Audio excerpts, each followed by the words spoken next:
through the entire time, I was putting myself in a fantasy world that nothing had happened, and that was my defense for everything when I was a kid. Was if something went wrong, ignore it, it'll go away, and it worked a couple times, and that's why I believed it. You know what I mean? And I really wanted to believe it. Joshua Phillips entered this world on March 17, 1984, in Allentown, Pennsylvania, and is the only child of Steve and Melissa Phillips, who were both IT specialists. He has two older half-brothers, Daniel and Benji, who are more than 11 years his senior. His father, Steve, grappled with substance abuse problems and displayed alarming episodes of violence towards both Joshua and Melissa, who was Joshua's mother. This tumultuous environment kept Melissa and Joshua in a constant state of apprehension, as they never knew when the next unpredictable outburst would erupt. In addition to the volatile atmosphere, Steve imposed strict rules that Joshua was expected to adhere to. He would become irate if there were other children in the house when he was absent, particularly avoiding any contact with young girls. Subsequently, the family opted to relocate from Lehigh Valley, Pennsylvania, to Florida, resulting in the separation of Joshua from his half-brothers. When Joshua reached his 14th birthday, he was described as a typical and cheerful adolescent. He had a wide circle of friends and took pleasure in bringing joy to others with his sense of humor. As a ninth grader at the A. Philip Randolph Academy of Technology, he maintained a C- average and was often seen as something of a class clown. While it is accurate to say that he had no prior issues at school or with the law, he had encountered problems with the Clifton family who lived across the road. They had, in fact, prohibited him from entering their home due to his inappropriate discussions about sex in the presence of both their daughters and their grandmother, Florence Clifton. Moreover, he had been caught trespassing in their daughter Jessica's room without an invitation. This darker version of his personality fixated on his neighbor, Jessica Clifton. He had a strong inclination to spend extended periods in his room, viewing disturbing images, and had a propensity for frequently engaging in activities like trespassing, breaking into, stealing from, and vandalizing private properties. The young adolescent seldom participated in play with peers of his own age. Instead, he appeared to favor the companionship of younger children in the neighborhood. Maddie, who resided just across the street, entered the world on June 17, 1990, born to her caring parents, Steve and Sheila. At the age of 8, she embodied the spirit of a tomboy who took pleasure in playing sports and scaling trees. On November 3, 1998, Maddie departed from her residence in Jacksonville, Florida, with the intention of visiting her friend Josh, whom she had spent time with on several prior occasions. She returned home around 5 p.m. that same afternoon, initially searching for golf balls but coming up empty-handed, prompting her to venture out to play again. When she failed to return home in time for dinner, her family began to grow increasingly worried. Maddie was aware of the rule that she should always be back home before the street lights came on, and as darkness began to fall, there was still no sign of the young girl. In a deeply emotional moment, her mother reached out to the police, seeking their assistance. Jacksonville 911. Yes, sir. Hi. This is.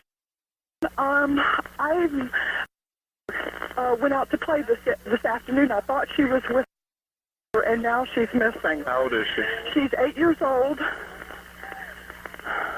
Where was she playing at around the house? Right around the house here. Is she a white female or a black Yes, female? she's a white female. What did she have on when she left? She had on a red T-shirt. And, Mama, did you have on jeans? No. I've been upstairs, Mama. I have searched. Ma'am? Yes. Blue jeans? Mama, did you have on blue jeans? What'd you have on? What kind of shorts? Pair of shorts? She had on a pair of shorts and a red T-shirt. She blonde hair, black No, hair? she's got reddish-brown hair. It's actually a brown with an auburn tint to it. What's her name? It's short. Her name is Maddie. She goes, it's Madeline. What's her last name? Clifton, C-L-I-F as in Frank, T-O-N. When's the last time anybody saw her? Mama, what time did I come home from voting? About 5:30? About 4:30 to 5 o'clock. About 5:30 was the last time we saw her. And I was letting the kids play out here for a little while, and then she disappeared.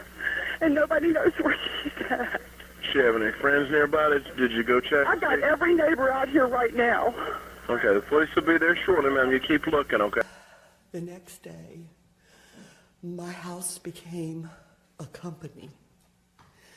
Half my church moved into my home, and thanks to the good people of San Jose Catholic and my church community, they set up shop in my house, and they were bound and determined they were going to find my little girl. They printed things, they kept phone calls, it was incredible what the community did. Did that even include, at some point, I guess, the Jaguar game Sunday, going out and giving Yes, sir. people, I think, yellow ribbons, I guess, for Maddie? Everybody wore a yellow ribbon for Maddie. They were being passed out throughout the stadium. And were you still hoping that she would be found? Oh, yes. Oh, yeah. Yes, sir.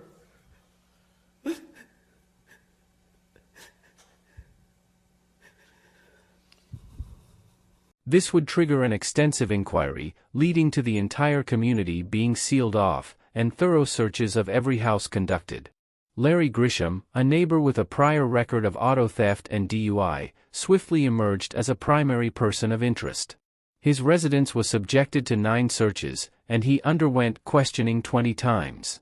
The entire neighborhood rallied together in the quest to locate Maddie, but their efforts proved futile until a fateful day. Joshua's mother initially believed her son's waterbed was leaking, and had started to become concerned about the foul odor, but upon dismantling the frame for a closer inspection she was startled to find Maddie's foot. Without hesitation, she rushed across the street to inform the police.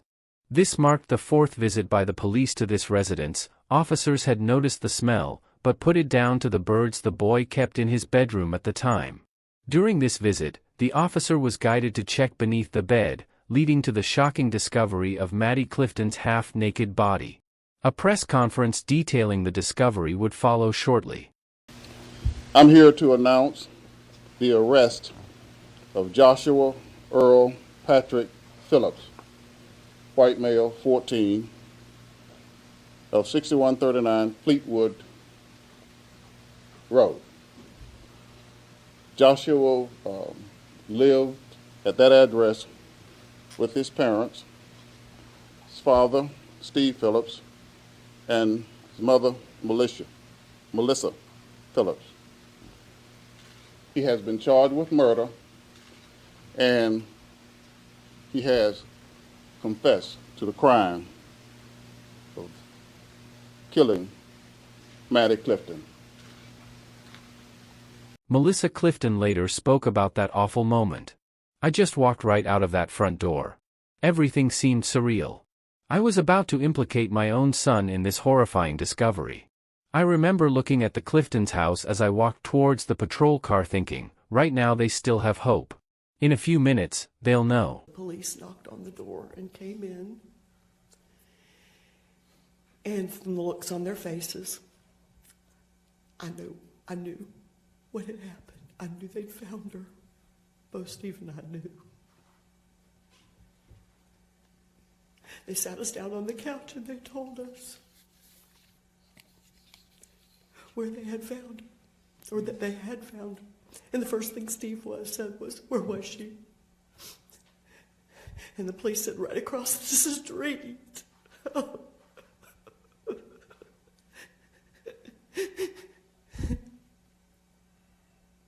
That was such a nightmare.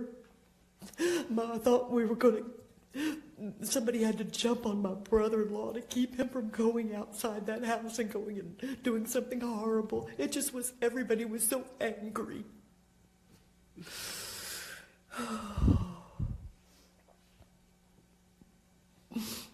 In the room aside from the obvious awful smell, officers discovered an array of air fresheners and incense.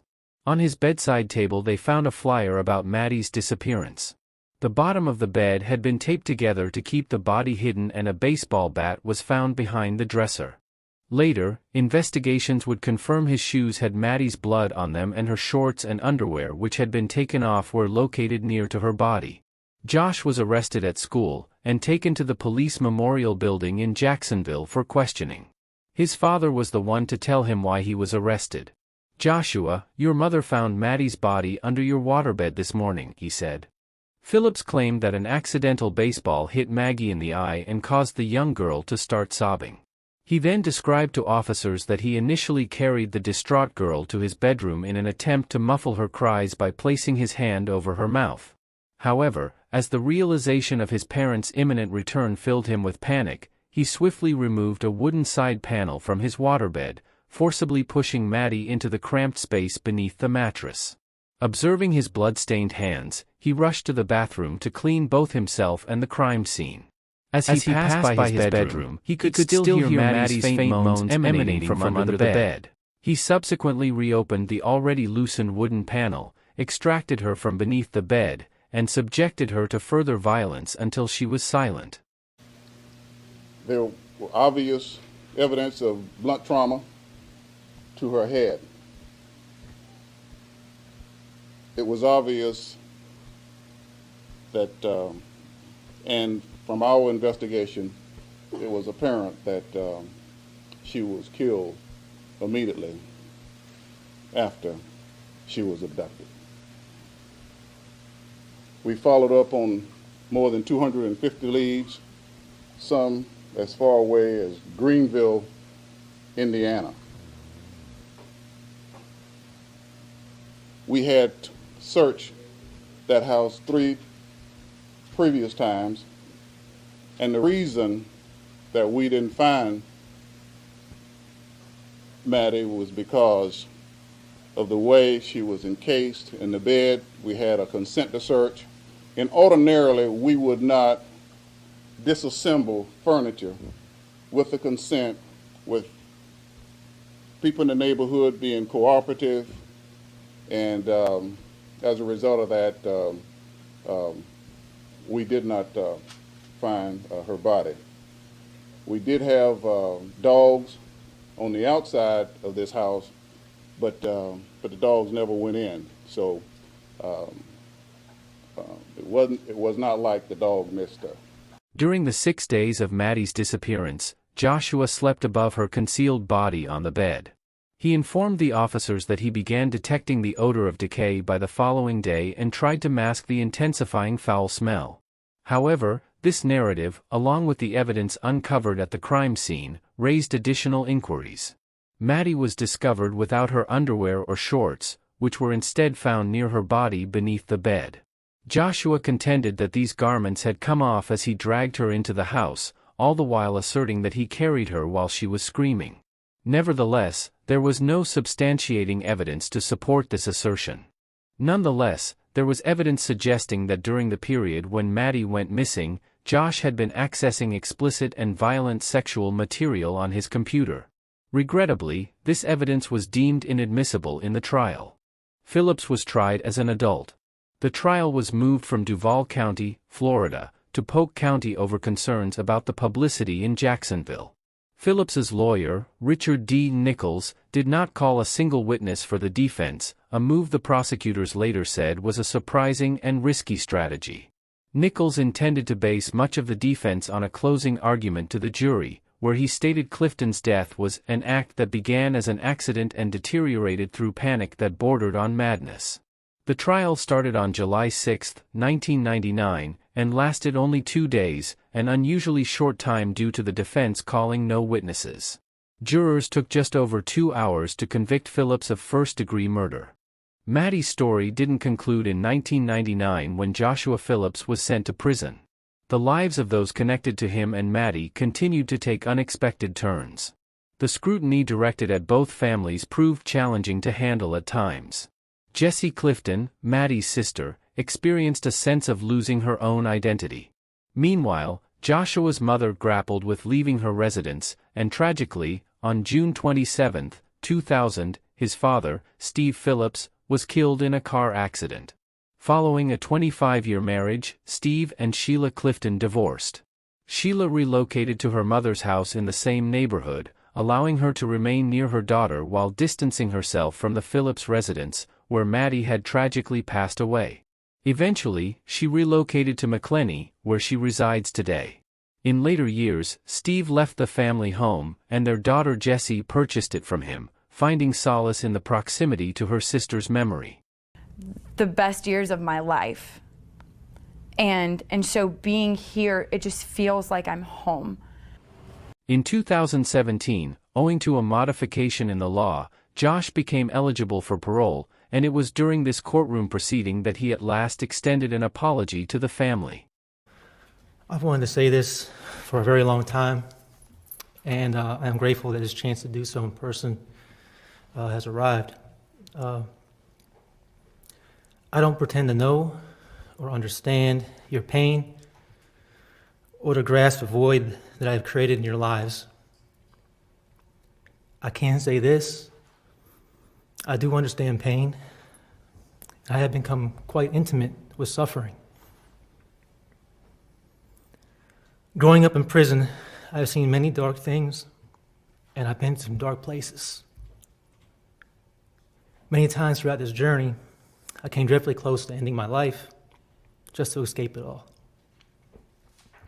During these times, I was embroiled in a flurry of emotions and feelings: guilt, despair, pain, hopelessness, fear, and shame.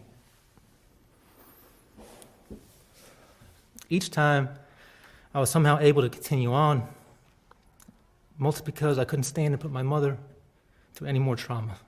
She's been through enough. There were times that I was angry at her because I couldn't end my pain because of her love. Yet now, I'm eternally grateful to her. I'm grateful to her because as I've grown up, I have learned the value of life.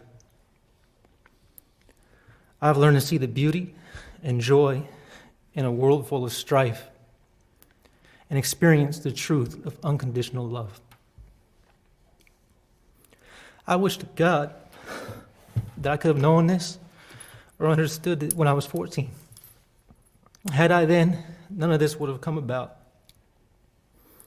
I had no clue what life meant, what death meant, nor the depths of suffering that could follow one act. I had no inkling of how long that suffering could last. I hadn't lived long enough to understand the time involved or what really suffering was. I did something horrible.